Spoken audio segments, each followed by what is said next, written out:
बिहार चिकित्सा एवं जन कल्याण कर्मचारी संघ के द्वारा गर्दनी बाग में धरना का आयोजन किया गया। पूरे बिहार में एएनएम की बहाली 2022 में परीक्षा लेकर बिहार सरकार के द्वारा किया गया था। इनकी संख्या 865 है। 1150 मासिक मानदेय पर इनकी बहाली की गई थी, लेकिन 4 वर्ष पूरे होने पर भी इनकी मानदेय में 1 रुपया की बढ़ोतरी नहीं की गई है। एएनएम का कहना है कि हम लोगों के नियमित किया जाए, नहीं तो मानदेय बढ़ाकर कम से कम 26,000 किया जाए।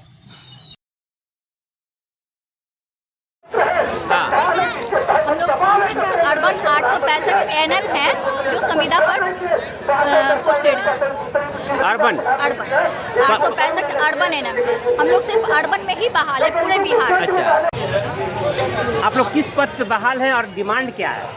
हम लोग 865 एएनएम संविदागत पद पे बहाल है। क्या एएनएम तो बता रही थी अर्बन क्षेत्र में? अर्बन क्षेत्र में हम लोग 865 का ही वैकेंसी था। अच्छा, टीकाकरण के लिए अर्बन में उसी में हम लोग बहाल हैं। टीकाकरण के लिए तो जी, अभी आपसे क्या काम लिया जाता है? जी, अभी कौन सा काम लिया जा रहा है? हम लोग बच्चे का वैक्सीनेशन करते हैं, संपूर्ण टीकाकरण शहरी क्षेत्र में। शहरी क्षेत्र में। तो आप लोग का डिमांड क्या है? डिमांड यही है कि हम लोग इतना अच्छा काम करते हैं और हम लोग की वजह से टीकाकरण नंबर 1 पे है। बट हम लोग का सैलरी क्या है? 11,500 और पिछले 4 साल से हमारा सैलरी 11,500 ही है। कोई बढ़ोतरी नहीं, ना 1% का, ना 5% का, ना कोई सुविधा। हम लोग का मांग यही है कि सरकारी नियमित हम लोग को कर दिया जाए, नहीं तो मानदेय हम लोग का 11,500 से हटा के 26,000 कम से कम किया जाए।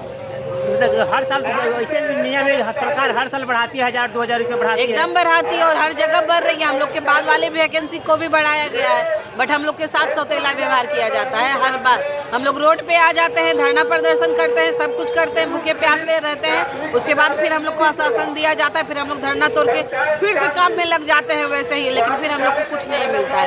ऐसे ही करते करते 4 साल हो गए हैं। मिल रहा है आश्वासन के अलावा ना तो 1 रुपये की कोई बढ़ोतरी हुई है, न किसी चीज़ में सुविधा, कुछ भी नहीं है। जितने पे बहाल हुए उतने पे है।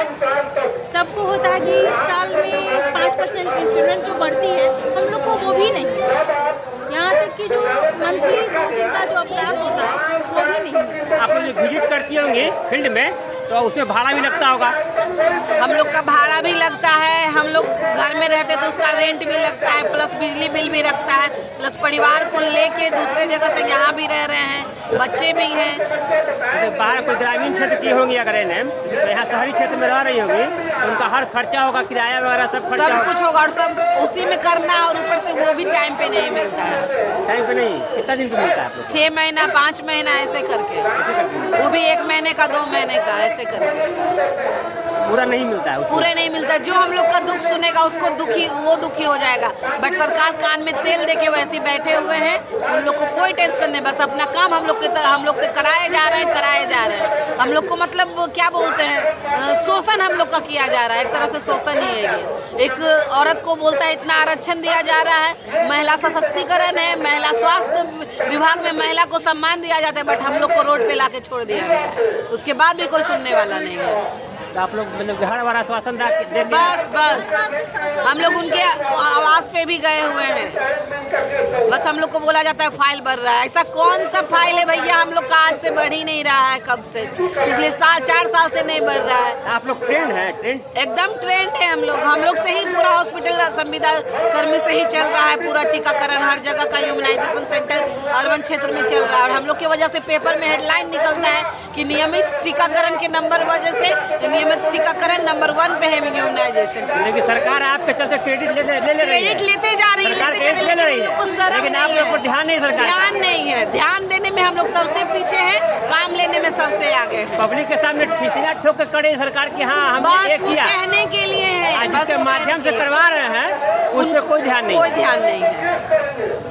इसलिए बोलते हैं कम से कम अब तो ध्यान दीजिए, अभी इलेक्शन है। कम से कम हम लोग की वजह से हमारा फैमिली, हमारा परिवार, उसकी वजह से आपका वोट बढ़ेगा। डेली विज्ञापन अखबार में छपता है कि सरकार ये काम कर रही है, सरकार ये काम कर रही है, वो काम कर रही है, लेकिन हम लोग 4 साल आई है कि कर्मचारियों से ही करवाती है। जो पहले बताइए, सरकार कभी खुद से कोई काम करने आती सरकार नहीं, ये तो आप गलत कर रही है। सरकार का सिस्टम आप लोग हैं। हम लोग सिस्टम में हम लोग की वजह से वो नीतीश कुमार थोड़ी करने आएंगे, नीतीश कुमार थोड़ी करने आएंगे। सरकार का मतलब क्या है? लेकिन हम लोग पे जैसे हम लोग से करवा रहे हैं। एक मिनट, जैसे वो हम लोग से करा रहे हैं, जरिया हम लोग हैं, वो खुद से तो सही बात है नहीं करेंगे, उसकी हम लोग को सैलरी देते हैं, लेकिन हम लोग को सैलरी तो ऐसा दे जितना काम कराते हैं। अब हम लोग तो 11,000 वाले तो है नहीं। हाँ, आप लोग 11,000 में वैकेंसी निकाले थे, हम लोग कुछ उम्मीद से आए थे घर परिवार छोड़ के कि इसमें आएंगे तो 1 साल करेंगे तो हम लोग को बढ़ाया जाएगा, हम लोग को परमानेंट किया जाएगा, हम लोग को सरकार का सुविधा दिया जाएगा, स्वास्थ्य कर्मी का हम लोग को पट्टा दिया जाएगा कि चलो सर स्वास्थ्य कर्मी है। बस हम लोग को कुछ नहीं दिया जा रहा है। हम लोग 11,500 में काम कर रहे थे पिछले 4 साल से करे। खाना बनाने वाला का और आंगनबाड़ी किसका तो बढ़ गया। हम लोग ऐसा व्यवहार किया जा रहा है कि सबका मतलब एक क्या बोलते हैं, आंगनबाड़ी जो खाना बनाती है उसका बढ़ जा रहा है, और हम लोग जो टीकाकरण करते हैं उसका नहीं। हम लोग की वजह से कितने बच्चे बीमारी से निकल रहे हैं, बीमारी नहीं हो रहा है, टाइम पे टीकाकरण कराते हैं, सब कुछ हो रहा है, बट हम लोग का नहीं बढ़ रहा है। इसलिए हम लोग मजबूर हो के आज काम ठप करके स्वास्थ्य के क्षेत्र में स्वास्थ्य का समझिए तो आप लोग रीढ़ हैं, रीढ़ जिसको कहा जाए। जी एकदम रीढ़ बोल सकते हैं उसको आप, लेकिन हम लोग को रीढ़ बना दिया गया है, लोग को तोड़ दिया जा रहा है, रीढ़ तोड़ दिया जा रहा है। और हम लोग अपने आप को ये सोच के खड़े रहते हैं कि चलो हम लोग की वजह से बच्चा लोग को दिक्कत ना हो, लेकिन सरकार को फिर भी समझ में नहीं आ रहा है, तो आखिर हम लोग का पेट कैसे चलेगा। इसलिए आज रोड पे आ गए हैं हम लोग, और हम लोग ऐसे ही रोड पे आते हैं और फिर चले जाते हैं, लेकिन इस बार नहीं जाएंगे। अच्छा, जो मजदूरी डेली करता है वो हम लोग से बढ़िया है अभी की स्थिति में। हाँ भाई, उन लोग को डेली 500-700 मिलता है, महीने में 15,000 कमा लेता है। मल्टी पर जा रहा है, नहीं जा रहा है। आप लोग ट्रेंड हैं, शिक्षित हैं, और आप लोग और BTS एग्जाम दे के बाकायदा नियम से आए हैं। अच्छा, एग्जाम दे के आए, एग्जाम लिया गया, एग्जाम में पास किया आप लोग, तब आए हैं। ये संविदा कर्मी का भी एग्जाम के माध्यम से होता है जी, और फिर बाद में वही उसके बाद कोई सुनने वाला नहीं होता है। हमको लगता है कि संविदा का जो सिस्टम है ना सरकार का, सबसे घटिया सिस्टम है एकदम। हम लोग तो कहेंगे कि क्या मतलब हम लोग सबको यही कहना चाहते हैं कि जो भी लोग फ्रेशर हैं, संविदा वाले वैकेंसी निकले तो हाथ जोड़ के प्रार्थना है कि मत आओ। संविदा एकदम घटिया इसलिए घटिया है है कि कम पैसा और रेगुलर पैसा भी नहीं, काम ज्यादा और रेगुलर पैसा भी नहीं। परमानेंट वाले भी 4 काम करवा लेते हैं। परमानेंट वाले चढ़े रहेंगे, परमानेंट वाले समझेंगे ना कि ये लोग कुछ प्राणी है। 3 आदमी के बराबर काम कर रही है, टीकाकरण भी कर रही है, रजिस्ट्रेशन भी कर रही है, जो डाटा ऑपरेटर का काम है वो भी हम लोग से करवाया जा रहा है। 3 आदमी का अकेले एक लेडीज कर रही है काम, लेकिन फिर भी ध्यान नहीं है सरकार जा रहे हैं।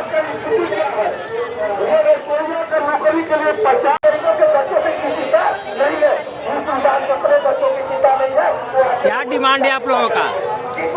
हम अर्बन 865 NM है, अर्बन 865 NM है। हमारी मांग है सबसे पहले हम लोग को नियमित किया जाए, और जब तक नियमित नहीं किया जाता है कम से कम 26,000 न्यूनतम वैधानिक वेतन दिया जाए। आप लोग का मतलब कि बहाली संविदा पे है? संविदा पे हुआ है, 2020 में इसकी बहाली निकली थी और 22 में हम लोग को ज्वाइन करवाया। आप लोग कहाँ आप लोग का ड्यूटी होता है? अभी हम लोग राजवंशी नगर पटना में ही हैं, और हम आते हैं हाथीदह से पर डे डेली। सुबह 5 बजे ट्रेन पकड़ते हैं, 9 बजे यहाँ पहुँचते हैं, 9 बजे से 4 बजे तक यहाँ ड्यूटी करते हैं, फिर रात में 9 बजे घर पहुँचते हैं। बताइए आप हमको कि 11,000 में क्या हम लोग यहाँ पे रूम रेंट लेके रह सकते हैं? अगर रूम रेंट लेंगे तो क्या 11,000 में? पूरा ट्रेंड NM है? हाँ, ट्रेंड NM है। हम लोग का 2 साल का डिप्लोमा भी है, हम लोग इसको ट्रेनिंग करके यहाँ पे आए हैं। उसके बाद हम लोग का सारा प्रोसेस हुआ है जिस तरह से परमानेंट का होता है। एग्जाम दिए, CBT एग्जाम दिए हैं, हम लोग का वेरिफिकेशन हुआ है, वेरिफिकेशन के बाद फिर हम लोग का ज्वाइनिंग किया गया, जैसे बाकी सबका किया है। सैलरी कितने मिलता है? अभी हम लोग को मात्र 11,500 रुपया जब से हम लोग ज्वाइन किए हैं अभी तक। कितना दिन हुआ ज्वाइन किए हुए? हम लोग 2022 में ज्वाइन किए हैं और अभी तक 1 रुपया भी बढ़ा नहीं है। मात्र 11,500 में हम लोग अभी तक काम कर रहे हैं। बस हमें इतना ही कहना है स्वास्थ्य मंत्री जी से, CM हमारे जो नीतीश कुमार जी हैं, उनसे इतना ही कहना है कि प्लीज़ हम लोग की बातों को सुना जाए। हम लोग मजबूर होकर यहाँ पर आए हैं, 11,000 में काम नहीं चल रहा है। हम लोग को या तो नियमित किया जाए, और जब तक नियमित नहीं किया जाता है कम से कम न्यूनतम वैधानिक वेतन 26,000 का भुगतान किया जाए। यही डिमांड है आप लोग कितने संख्या में टोटल? हम लोग पूरे 865 865 पूरे बिहार में 865 एनम है। 865 है पूरे बिहार में। तो संविदा के समय में कुछ एग्रीमेंट वगैरह भी होता है, हुआ था, क्या हुआ था? कुछ हुआ था कि इतना मिलेगा या बढ़ेगा आगे जाके या कुछ इस तरह का? देखिए, जो जैसे सबका रहता है बस वैसे ही हम लोग का भी था, लेकिन सबका प्रोसेस हुआ, सबका आगे बढ़ते गया और हम लोग को जैसे बहाल करवाया बस वैसे के वैसे पड़े हुए हैं। तो उसमें हर साल बढ़ता नहीं है? कुछ भी नहीं, जैसे ज्वाइन करे हैं, जितना भी ज्वाइन हर साल भत्ता बढ़ता है? कुछ भी नहीं, 1000 2000 नहीं बढ़ता है? कुछ भी नहीं, नथिंग। हम लोग के पास जो हम लोग ज्वाइन किए, जितने में किए उतने में ही 1 रुपया भी अभी तक नहीं बढ़ा है, बस उतने में ही हम लोग काम कर रहे हैं। हम लोग के बाद जो भी ज्वाइन की उन लोग का हम लोग से ज़्यादा बढ़ गया। उन लोग को महंगाई भत्ता, मेडिकल और इंश्योरेंस, बहुत सारा जो भी लाभ मिलता है वो सारा चीज़ मिल रहा है, लेकिन हम लोग के साथ कुछ भी नहीं। इस तरह हम बिहार सरकार से पूछना चाहते हैं कि इस तरह का दोहरी नीति हम लोग के साथ क्यों किया जा रहा है। हम लोग मजबूर होकर यहाँ आके बैठे हैं।